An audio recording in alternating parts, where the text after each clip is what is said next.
प्रथम अंक के 9वें श्लोक में योगेंद्रायण कहते हैं कि कार्यम न एव अर्थेन अपि भोगेन वस्त्रेण अहम काषायम वृत्ति हेतो प्रपन्नः धीरा कन्या इयं दृष्ट धर्म प्रचारा शक्ता चारित्रम रक्षितुम में भगिन्या। कि न तो मुझे धन से कोई प्रयोजन है, न मुझे सांसारिक भोगों से ही कोई प्रयोजन है और न ही वस्त्रों से कोई प्रयोजन है। अर्थात मेरी अभिलाषा न धन की है, न भोग की है और न वस्त्रों की है। न मैंने यह काषाय वस्त्र आजीविका के लिए ग्रहण किया है, अपितु धैर्यशाली धर्माचरण का ज्ञान रखने वाली यह महाराज की विदुषी कन्या धर्म प्रिया है। अतः वे मेरी बहन के चरित्र की रक्षा करने में पूर्ण समर्थ हैं। इसी कारण मेरी यह प्रार्थना है।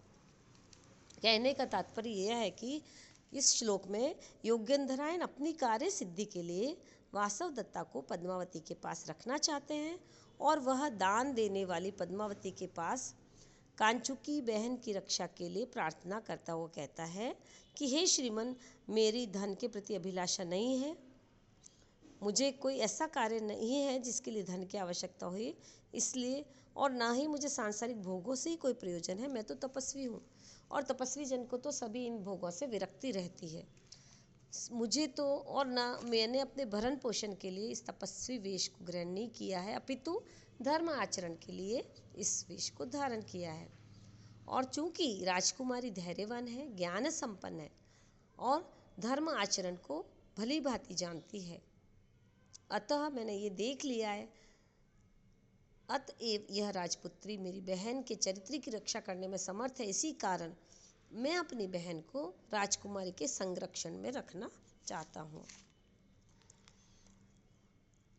यहाँ पर अनुप्रास अलंकार है, शांत रस है और प्रसाद गुण है। धर्म प्रचार और धीरा इन दोनों पदों में काव्यलिंग अलंकार भी है। तो योगेंद्रायण का स्वामी अभ्युदय के लिए यहाँ प्रथम प्रयत्न प्रारंभ किया जा रहा है और वह वासवदत्ता को पद्मावती के पास धरोहर के रूप में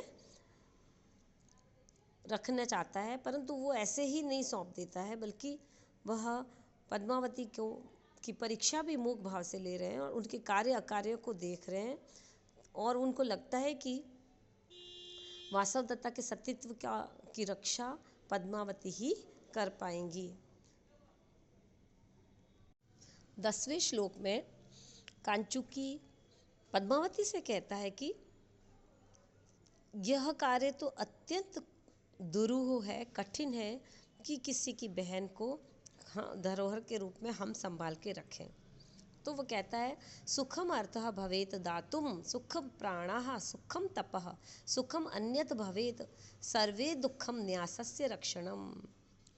कि हे पद्मावती देवी, धन देना सरल है, प्राणों को त्याग देना सरल है और तपजन्य फल देना सरल है, आसान है और सभी कुछ भी देना सरल है, परंतु धरोहर की रक्षा करने का कार्य अति कठिन कार्य होता है। अर्थात सर्वम दुखम न्यासस्य रक्षणम।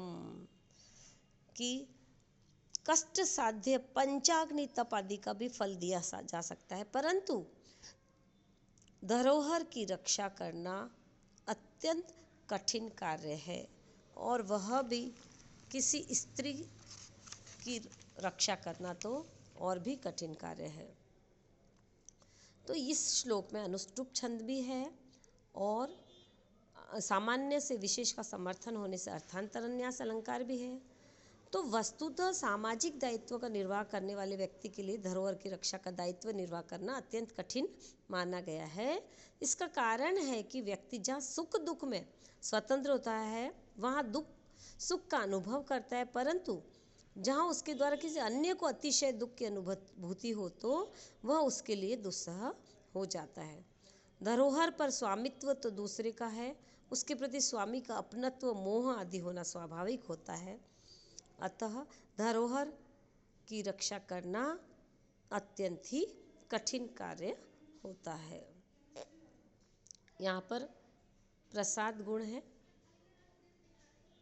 तभी आश्रम में किसी ब्रह्मचारी का प्रवेश होता है और वो आश्रम की सीमा को कैसे पहचानता है, इसके बारे में वो इस श्लोक में बताता है कि विश्रब्धम हरिणाः च चरन्ति अचकिता देशा गत प्रत्यया वृक्षाः पुष्पफलैः समृद्धविटपाः सर्वे दया रक्षिता भूयिष्ठं कपिलानि गोकुलधनानि क्षेत्रवत्यः दिशः निसंदिग्धम् इदं तपोवनम् अयं धूमः हि ब्रह्माश्रयः। बहुत सुंदर श्लोक है, स्वभावोक्ति अलंकार है और महत्वपूर्ण श्लोक भी है कि आश्रम की अवस्था का किस तरह से इतना सुंदर विवेचन उन्होंने किया है।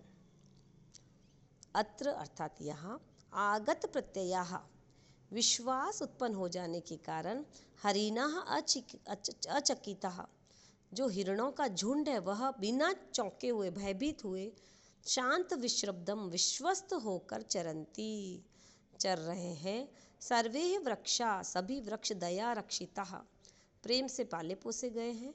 पुष्प फलई फूलों और फलों से समृद्ध विटपः समृद्धिशाली वृक्ष है।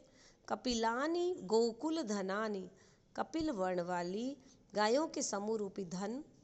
भूष्ठम अत्यधिक दिशाएं और अक्षेत्रवत्यः बिना खेतों वाला। अयम यह बहुवाश्रय विविध आश्रयों वाला। धूमः प्रसरति धुआं फैल रहा है, इसलिए निसंदिग्धम संदेह रहित इदम तपोवनम यह निश्चित रूप से आश्रम की ही सीमा है। अर्थात तपोवन में क्या क्या रहता है उसका पूरा चित्रण इस श्लोक में किया है कि वहाँ पर जो भी जानवर है वो निश्चिंत होकर बैठे रहते हैं कि कोई उनका शिकार नहीं करता है। फूल पेड़ पौधे सब आश्वस्त रहते हैं कि उनको काटा नहीं जाएगा। और जो भी गायें हैं वहाँ पर तपोवन में वो गायें भी बड़ी संख्या में आराम से चरती है, क्योंकि खेत नहीं है तो खेत तो ग्राम प्रांतों से सन्निकट होते हैं।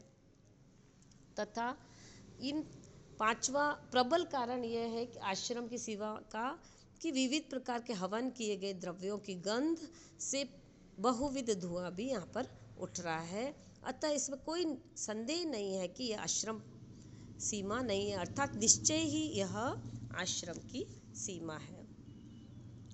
इस श्लोक में शार्दूल विक्रीडित छंद है, अनुप्रास अलंकार है और स्वभावोक्ति अलंकार भी बहुत सुंदर रूप से चित्रित हुआ है।